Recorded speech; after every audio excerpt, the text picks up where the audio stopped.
이제 저희 책은, 그러니까 우리 제 성PT 책은 기출문제 중심으로다가 되어 있어요. 모든 시험 공부는 기본적으로 기출문제를 중심으로 기출문제를 기본으로 해서 공부를 시작하시는 거예요. 그리고 또 하나, 기본적으로 암기도 필요한 부분이 있지만 이해를 먼저 하셔야 돼요. 이해가 바탕이 될 수 있게끔 되시면서 암기가 필요한 부분은 암기가 조금씩 들어가지고 그냥 무조건 외우려고 하는 것보단 이해를 바탕으로, 그러면 외우기 싫어도 외워지게 됩니다. 그래서 가능하면 좀 더 이해를 해봐야지 이런 느낌으로 접근을 하시길 바라고, 제가 중요한 거 이제 계속 중요한 부분들이 이제 책에 실려 있지만 이 내용들에 대한 거를 계속 언급을 해 드릴 거예요. 중요한 부분들 잘 보시고 따라와 주시면 됩니다. 자, 학문 영역 보실게요. 이 학문 영역 굉장히 중요합니다. 운동 역학에서 이렇게 학문 영역이 이런 부분으로 또 나뉘어진다라는 거를 알고 있어야 돼요. 자, 동력학 보실게요. 다이내믹스라고 되어 있고 가속에 영향을 받는 시스템을 연구하는 학문이다.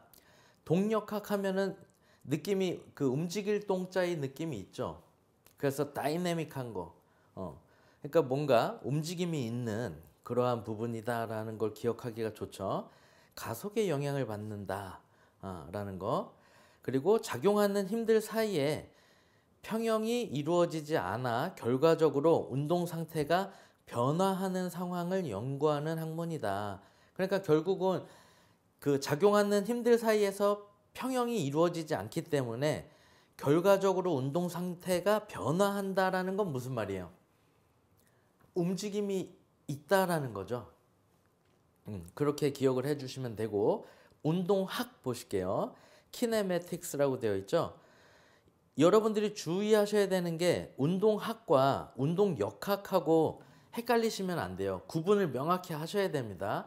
운동학은 키네매틱스라고 하는 거고 운동역학은 키네틱스라고 해요.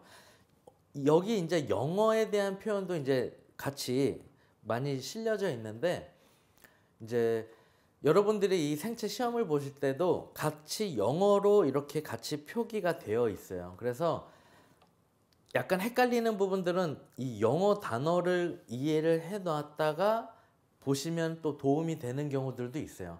그리고 이제 NSCA에서 시험을 이제 예전에 저는 봤었는데, 그러니까 미국 그 체력 관리 협회, 굉장히 이제 큰 미국에서 공신력이 있다고 막 표현하는 그런 이제 체력 관리 학회예요. 그 협회에서 보는 시험도 이제 영어 시험인데 우리가 이제 한국에서 한국말로다가 볼 수 있어요. 한글로 시험을 봐도 영어가 같이 옆에 똑같이 나와 있어요. 아예. 그래서 헷갈리는 부분이 있으면은 영어를 보시면 돼요. 가령 예를 들면 우리 이제 뒤쪽에 보면은 사지탈 플랜, 프론탈 플랜, 트랜스버스 플랜 이런 부분이 나와요. 그러니까 뭐 정중면, 관상면, 뭐 횡단면 뭐 이런 의미인데, 그 표현이 한국말이 더 어렵단 말이에요, 느끼기에.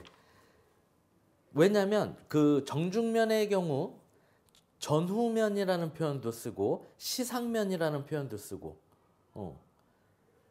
좌우면, 관상면 또는 전두면, 이마면, 이렇게 그러니까 똑같은 의미를 갖고 있는 다른 표현을 사용하는 경우들이 많기 때문에 헷갈려요. 이럴 때는 그냥 영어 보고 가시면 돼요.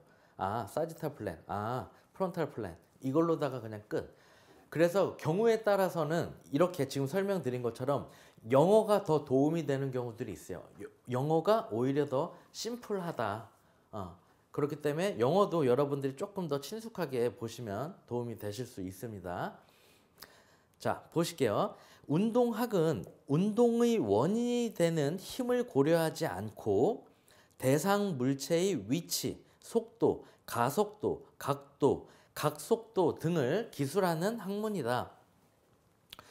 그래서 공간이나 시간을 고려하여 움직임을 기술하는 학문이다라고 기출된 표현이 있죠. 운동의 변이, 속도, 가속도를 기술한다. 속도를 기준으로 해서 분석을 한다라는 거죠.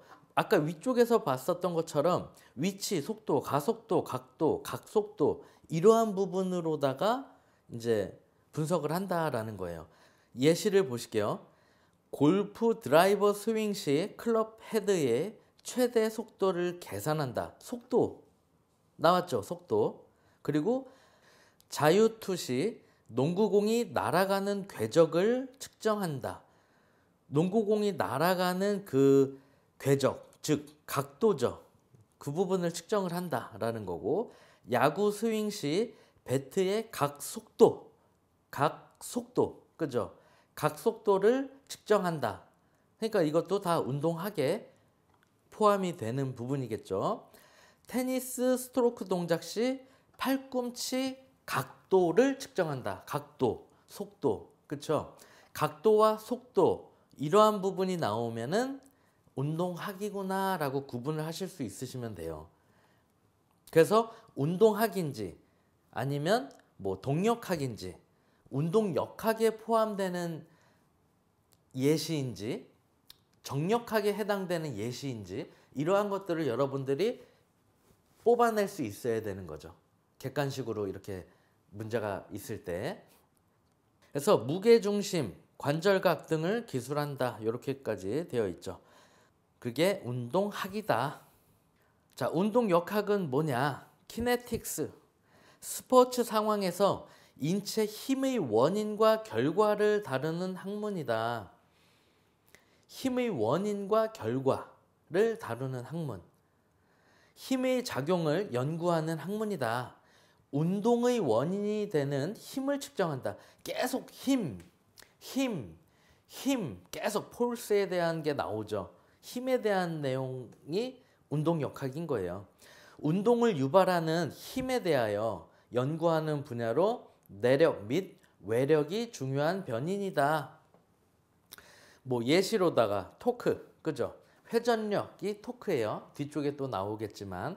그래서 자동차에서 우리가 뭐 이렇게 마력이 센 자동차들 보면은 빵 치고 나갈 수가 있단 말이에요. 왜냐면 이 바퀴, 이 회전력이 굉장히 기술력 있게 잘 만들어진 경우들은 굉장히 토크가 셉니다. 족 압력, 그러니까 발에 대한 그 압력을 이야기하는 거죠. 이것도 당연히 발에 대한 압력이니까 힘에 대한 거고, 양력도 그러니까 이렇게 떠오르는 힘을 이야기하는 거죠. 그래서 비행기 날개에 양력이 발생이 된다. 이렇게 알고 계시면 되는데, 그러한 부분도 이제 힘의 하나죠.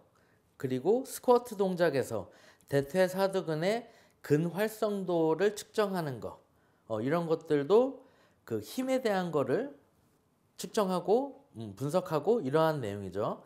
보행 시 지면 발력을 측정하는 거, 걸을 때, 보행할 때 지면 반발력을 측정하는 거, 이것도 힘에 대한 측정인 거죠. 이렇게 그러한 부분들. 그래서 여러분들이 예시에 대한 거를 잘 이해하시면 되고, 이 내용에 대한 부분들을 잘 이해하셔서 예시를 봤을 때 거기서 정답을 찾을 수 있게끔 완전히 이해를 하고 계셔야 돼요.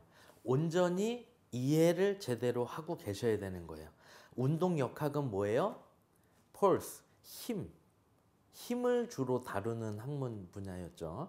그리고 운동학은 각도, 속도 이러한 부분들을 주로 다루는 분야였고, 동력학은 움직임이 있는 거, 그러니까 힘의 균형이 이루어지지 않아서 움직임이 일어나는 거, 그리고 가속에 영향을 받는 시스템을 연구한다 정도로 이해하시면 되죠.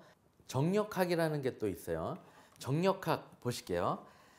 스태틱스라고 되어 있어요. 느낌이 딱 멈춰져 있는 느낌이 있지 않습니까? 스태틱스, 그죠? 작용하는 힘들의 합이 0이 되는 상태. 작용하는 힘들의 합이 0이 되는 상태니까 가만히 있는 상태, 평형 상태를 의미하는 거겠죠. 그래서 평형 상태를 주요 분석 대상으로 하는 역학의 한 분야다.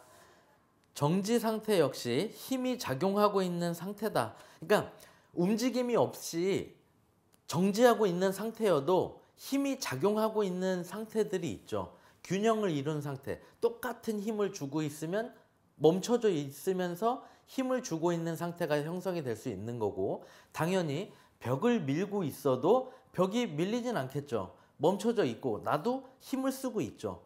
나도 멈춰져 있고 벽도 멈춰져 있어도 힘의 합이 0인 상태처럼 멈춰져 있는 상태가 되는 거죠. 일종의 운동 상태이므로 힘들 사이에 존재하는 상호관계를 중요하게 다룬다. 그러니까 멈춰져 있어도 힘을 계속 쓰고 있는 상태다. 그래서 그 힘에 대한 그 상호관계를 중요하게 다룬다라는 거예요.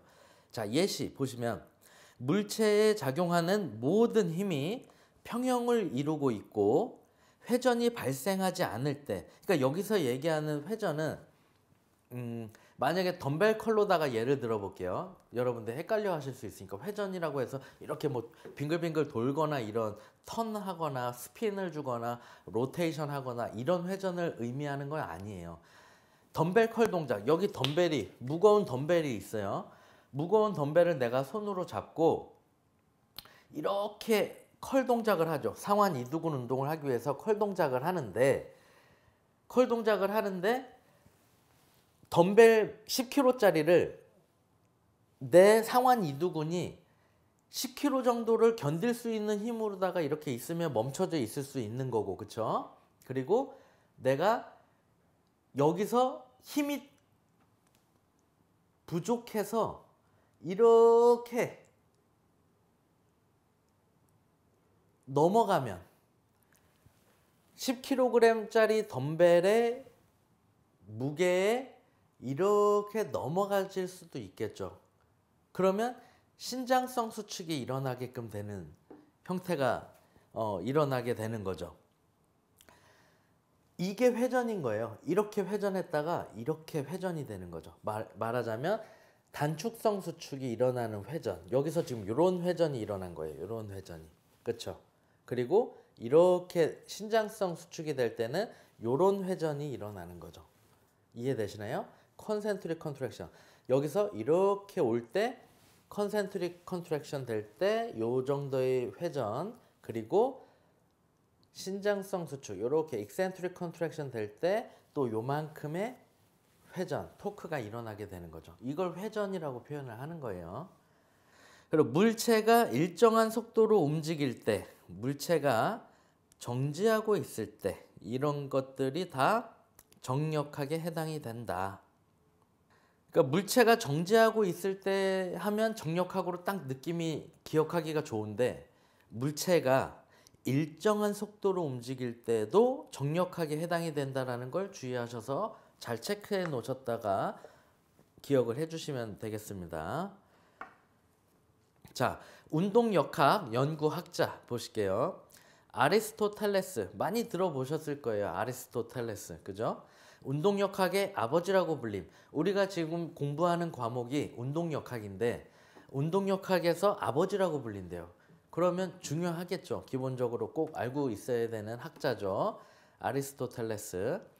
그리고 레오나르도 다빈치, 많이들 들어보셨을 거예요. 그렇죠? 근육의 움직임 그리고 인체의 구조와 균형에 대한 연구를 많이 했다.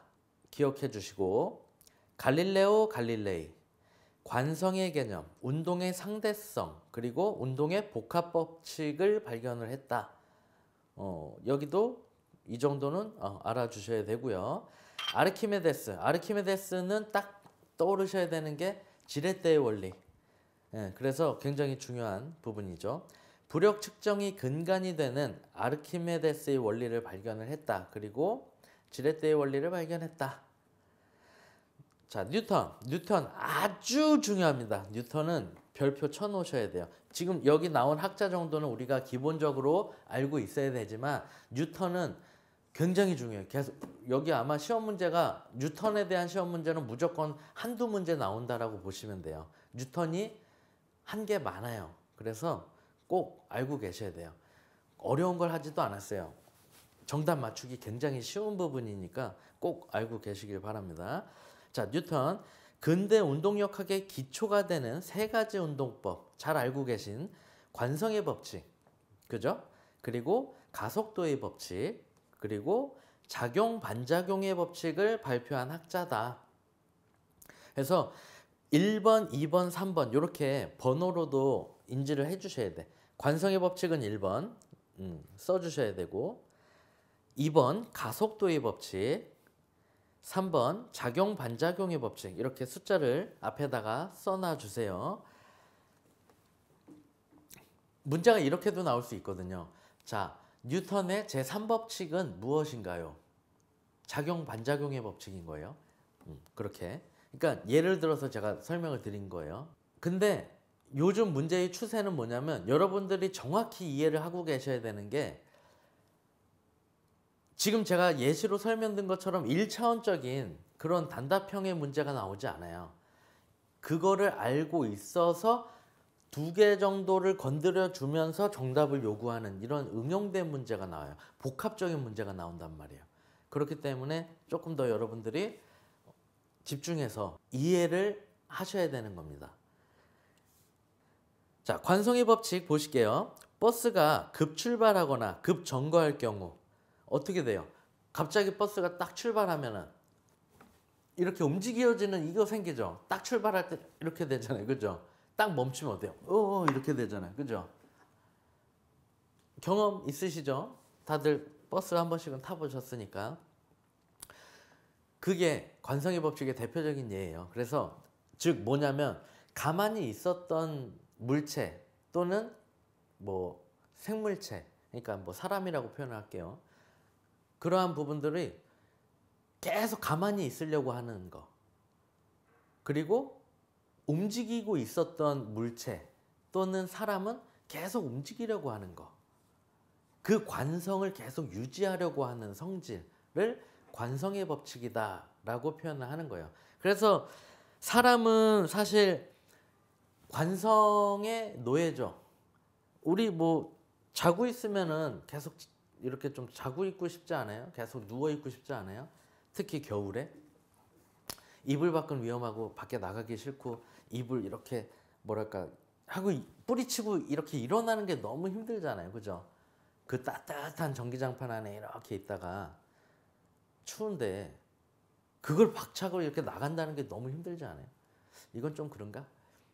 예를 들어서 길가를 막 걷고 있는데 차가 왔어요. 그러면 내가 걷던 걸 멈춰야 될 때 좀 짜증나죠. 그냥 나는 계속 걷고 싶은데, 걷던 그 속력대로. 그렇지 않아요? 왜냐면 멈출 때 에너지가 필요하거든요. 멈췄다가 다시 움직이려고 그러면 힘드니까. 그러니까 에너지가 필요하고 에너지를 소모하고, 그렇기 때문에 짜증나고 기분이 나빠지는 거예요. 그래서 아씨 차 좀 기다렸다 가지 라든가 뭐 이렇게 되는 거고, 자동차를 타고 운전하는 사람 입장에서도 마찬가지예요. 자동차가 계속 나가려고 하는 성질, 가고 있었던 차가 사람 때문에 딱 멈추면은 짜증나요. 왜냐면 멈췄다가 멈추는데 힘을 또 써요, 자동차가. 그리고 다시 출발하려고 할 때 또 힘을 써요. 기름을 많이 먹게 되는 거예요. 기본적으로 에너지를 그만큼 쓰는 거고.